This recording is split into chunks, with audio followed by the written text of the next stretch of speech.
Okay, let's dive in. Imagine this story. You've got an ancient advisor, right? Hmm. And then there's this huge sand dune, a really powerful snake spirit, and it all leads to this big spiritual showdown. It sounds pretty epic, almost like a myth. It does, but it's actually drawn from, ancient texts. Specifically, we're looking at accounts like the Aggidattapurohitavatthu. Right, so there's a solid source behind this dramatic tale. Exactly. And that's our deep dive today. We're going to unpack this really fascinating story about a figure named Aggidatta. Okay. We'll look at his unique path, his spiritual practice, what happened when he encountered the Buddha, and the really important teaching about refuge that came out of it all. Great. So Aggidatta himself, where do we start with him? Well, he wasn't just anybody. He was the Purohita. Ah, the chief advisor role. Like a chaplain. Exactly. First for King Mahamoggallana, and then after he passed for his son, King Pesanati of Kosala. So, high status. And King Pasenadi respected him. Incredibly so. The texts actually say the king would stand up when Aggidatta entered and offer him an equal seat. Wow.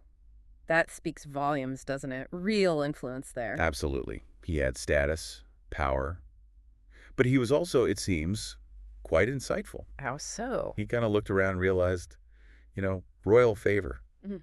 doesn't last forever. It's impermanent, A classic spiritual insight, even then. right? And he also noticed the younger king, Pasenadi, was naturally relating more to his own peers. Makes sense. Generational shift. Yeah. And Aggidatta felt his own age, I suppose. He decided, okay, it's time.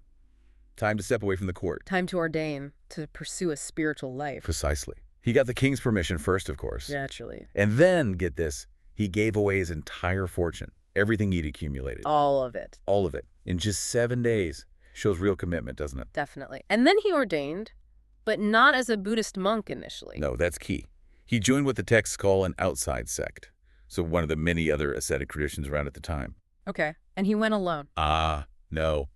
And this is where it gets really striking. 10,000 other men were so inspired by his example. 10,000. 10,000. They followed him and ordained with him into that same tradition. That's an incredible number. A huge community basically formed overnight. Instantly. And they all settled together in this region, sort of between the kingdoms of Anga, Magadha, and Kuru. Okay. And Aggidatta, obviously the leader, what did he teach them? What was their main practice? This is the really unique part, the sand practice. Right. Tell us about that.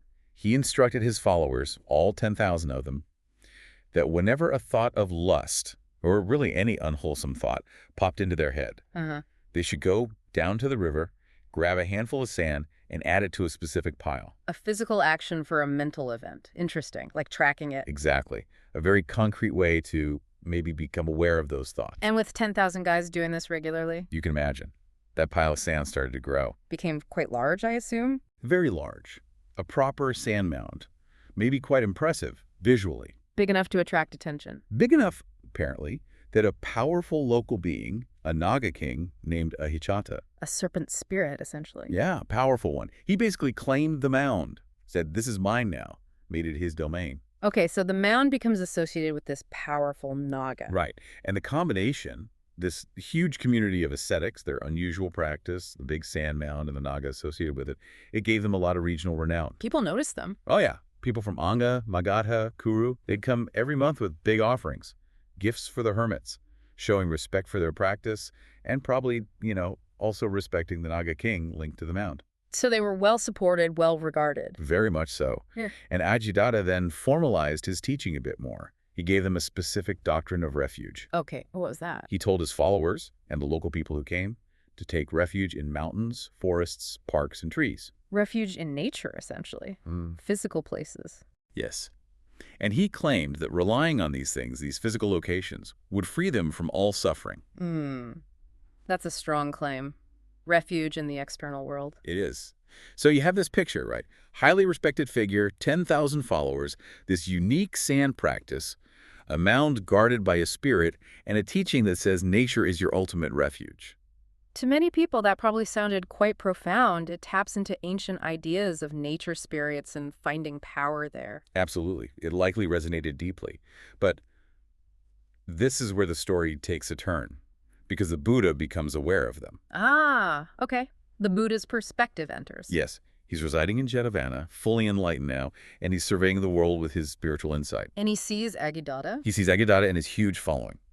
And the texts say he immediately recognized their potential. He saw they could all reach enlightenment. So good spiritual potential there. Huge potential, but he also saw a problem. He saw Aggidatta was leading them, quote, by a wrong ford. A wrong ford. Meaning their fundamental understanding of refuge, of where you find real safety and liberation, was off base. Because they were looking outside? To mountains and trees? Exactly. Things that are ultimately impermanent, subject to change, and not the real root of suffering, is not the ultimate refuge. Right. So the Buddha sees this potential going slightly astray. What does he do? He decides intervention is needed. He calls upon Mahamoggallana, one of his chief disciples, famous for his psychic powers, is Idi. the very one. The Buddha instructs Moggallana to go to Aggidatta's group and offer them the correct teaching. Okay, just send Moggallana. Well, Moggallana, knowing how large and established this group was, maybe felt a little hesitation. He pointed out, there's a big group, they're powerful, respected.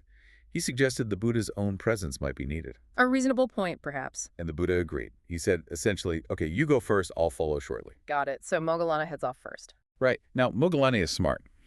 He knows just walking up to the leader of 10,000 established hermits and saying, you're wrong, might not fly. Probably not the best opening line, no. So he uses his abilities. Yeah.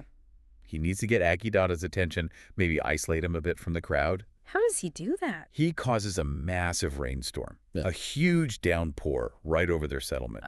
Okay, disruptive. Very. The 10,000 hermits, who are likely gathered, immediately scattered, running for shelter in their little individual leaf huts. Clears the field, so to speak. Exactly. Now, Moggallana can approach Aggidatta directly. He goes to Aggidatta's hut, stands at the door, and just calls out his name, Aggidatta. Bold move. How does Aggidatta react? Aggidatta, full of pride from his status and following, is apparently quite put out. Arrogant, even. He snaps back, like, who dares call me by my name in this world? Ooh, touchy. Very. Moggallana calmly says who he is and asks if he can stay the night. Find shelter. A reasonable request for an ascetic. You'd think. But Aggidatta just flatly refuses, says, nope, each hermit only has one hut, no room. Not very hospitable. Moggallana pushes back a bit, appeals to their shared identity. Aren't ascetics supposed to help other ascetics? But Aggidatta won't budge. Stubborn. And then Aggidatta gets a bit dismissive. He questions Moggallana's credentials, asks him, okay, if you're a real ascetic, where's your gear, your staff, your bowl, all the external stuff? Judging him by appearances. Right. And Moggallana gives this kind of cryptic answer that really seems to annoy Aggidatta. What does he say? He said something like, oh, I have my equipment, but carrying it around separately is a hassle, so I carry it internally. Hinting at inner development over outer symbols. Exactly. And Aggidatta does not like that answer. He gets angry. Okay, so hospitality is out. What next? Moggallana, seeing the doors closed on a normal hut, shifts tactics, maybe anticipating this. He specifically asks about the big sand mound. The Naga's place. Yeah. He asks who lives there, learns it's the Naga king, and then asks Aggidatta for permission to stay there. On the mound. Ooh, challenging the Naga's territory. Aggidatta probably thinks this guy's crazy, or maybe trying to call his bluff. He warns him, look, that Naga king is seriously powerful, formidable. You're trying to scare him off. But Moggallana isn't scared. He just heads straight for the sand mound, despite the warning. Okay, so now it's Moggallana versus the Naga king. Exactly. The Naga sees him coming, probably thinks easy prey, and tries to kill him with smoke. Unleashes this powerful smoke. A magical attack. But Moggallana perceives the Naga's thought, this kind of arrogance, like, only I can make smoke this powerful. So Moggallana responds by emitting his own smoke. A smoke battle. A serious one. The texts say the smoke from both of them went all the way up to the Brahma world, way up in the heavens. Wow. But here's the crucial part. Moggallana's smoke didn't harm the Naga. It just canceled his out, maybe. But the Naga's smoke, or perhaps a combined effect, only troubled the Naga himself. Moggallana was unaffected. So Moggallana has the edge. The Naga king can't stand the smoke, so he ups the ante. He bursts into flames, tries a fire attack. Okay. Getting serious now. And Moggallana. He enters a deep meditative state. The fire element absorption basically becomes one with fire. And he also bursts into flames right alongside the Naga. Whoa. A fire battle, too. You got it. And again, the flames from both reach the Brahma world. But just like the smoke, the fire only harms the Naga king. His body is described as becoming like a blazing torch. Moggallana remains unharmed. Incredible display of power. What are the other hermits thinking? Well, they're watching this light show from their huts, right? And they totally misinterpret it. They see the flames and think, oh no, the Naga is burning up that visiting ascetic. They start lamenting his destruction. They assume Moggallana lost. Completely. But back on the mound, Moggallana has won. He's subdued the Naga king, removed his hostility. Tamed the serpent. Exactly. Then he just calmly sits down on top of the sand mound. It's his now. Yeah. And the Naga king, humbled, shows reverence. He coils his body around the base of the mound Mm-hmm. and holds his giant hood up over Moggallana like a protective umbrella or canopy. From attacker to protector, what a turnaround. Amazing visual, isn't it? Yeah. So the next morning comes. The 10,000 hermits creep out, probably expecting to find ashes. Right. And instead, they see Moggallana sitting peacefully on the mound, completely unharmed, with the mighty Naga king shading him like a servant. They must have been astonished. Absolutely floored. They immediately realize this visitor subdued the Naga they all respected and maybe even feared. They gather around him, totally in awe. Perfect timing. Perfect timing, because at that exact moment, the Buddha himself arrives. Ah, the main event. And Moggallana, despite having just performed this incredible feat and having all these hermits gawking at him, what does he do? What? He immediately gets up, goes to the Buddha, pays deep homage, and says loud and clear for everyone to hear, "My teacher, Venerable Sir, is the Blessed One. I am a disciple." Wow. Total humility, making it clear who the real master is despite his own power. Precisely. A powerful lesson in itself. Then the Buddha takes the seat of honor, On the sand mound. right on top of the sand mound, where Moggallana had just won his victory, symbolically taking charge. Okay. And the hermits. They're watching all this, right? Yeah. They just saw the disciples' immense power. Now they see his deep reverence for this newcomer, the Buddha. They must be thinking, if the student is that powerful, what about the teacher? Their minds must be buzzing. Totally. Filled with wonder. They pay homage to the Buddha too. So the stage is set. Perfectly. The Buddha then turns to Aggidatta, cuts right to the chase, asks him directly about the teaching he's been getting everyone. About the refuge in mountains and trees. Yep. And Aggidatta, maybe still confident, maybe just stating his known position, repeats his doctrine. Take refuge in mountains, forests, parks, trees. Do this, and you'll be free from all suffering. Sticking to his guns, relying on the external. That's his core teaching. And this is the pivotal moment. Yeah. The Buddha gives the correction. What does he say? He says, clearly, unequivocally, no. Taking refuge in mountains, forests, parks, and trees does not free you from suffering. A direct refutation. Absolutely. Then he recites these verses explaining why. He says, look, lots of people, when they're scared of illness, death, loss, whatever, they run to these external things for safety. Mountains, forests, shrines, sacred trees. It's a common human reaction, right? Seek shelter. Very common. But the Buddha says this kind of refuge isn't truly safe. Am I? It's not the supreme refuge, Uttaman. Why not? Because those things themselves are impermanent. They change, they decay, they can be destroyed. Relying on them doesn't get to the root of your fear or suffering. It doesn't free you from the cycle. So what is the true refuge then? The Buddha explains the true refuge, the one that is safe, that is supreme, is taking refuge in the Buddha himself, the enlightened guide. Okay. Dhamma, his teachings, the actual path to liberation. Right. And the Sangha, the community of those who are practicing that path, especially the enlightened ones. The three jewels. The three jewels. But it's not just about, like, faith in them externally. There's more to it. Yes. True refuge, he explains, involves understanding reality correctly. It means seeing the Four Noble Truths with right wisdom. Ah, the core teaching, suffering. Right. Understanding suffering, its origin in our craving and clinging, Its cessation that it can end. and the path to that cessation, the Noble Eightfold Path. So refuge is tied to wisdom, to seeing things as they really are. Exactly. That's the refuge that's truly safe and supreme. Because it's based on understanding, not just external props. Relying on this refuge, the Buddha says, that's what frees you from all suffering, specifically the suffering of samsara, the whole cycle of birth and death. Because it addresses the root cause within the mind, not just external circumstances. Precisely. The commentary even notes that refuge in external things can be shaken. You might start worshiping something else. But refuge based on seeing the truths, that's unshakable. Wow, that's a profound distinction. How did the hermits react? The impact was immediate. They were ready, their minds prepared by everything they had seen. At the end of the Buddha's talk, all 10,000 of them attained arahata, Full enlightenment, just like that. full enlightenment. The texts say, along with advanced insights, paisampita. They instantly understood. Incredible. And then... They all paid homage and asked the Buddha for ordination, to become his monks. And he ordained them, all 10,000. Instantly. With this simple ehi bhikkhu ordination, he just extended his hand and said, "Come, monks, lead the holy life." And poof. In that moment, their appearance changed. They instantly looked like seasoned, fully robed Buddhist monks. A mass transformation. Amazing. But the story isn't quite over. Because remember those local supporters? Ah, the ones who brought monthly offerings. Yes. As it happened, this was their day to arrive with the goods. Ooh, perfect timing again. So they show up, expecting to see Aggidatta and his 10,000 hermits in their usual guise. And instead... They see 10,000 Buddhist monks. They are completely bewildered. I bet total confusion. They start wondering, wait, who's actually greater here? Are Aggidatta, or this visitor Gautama?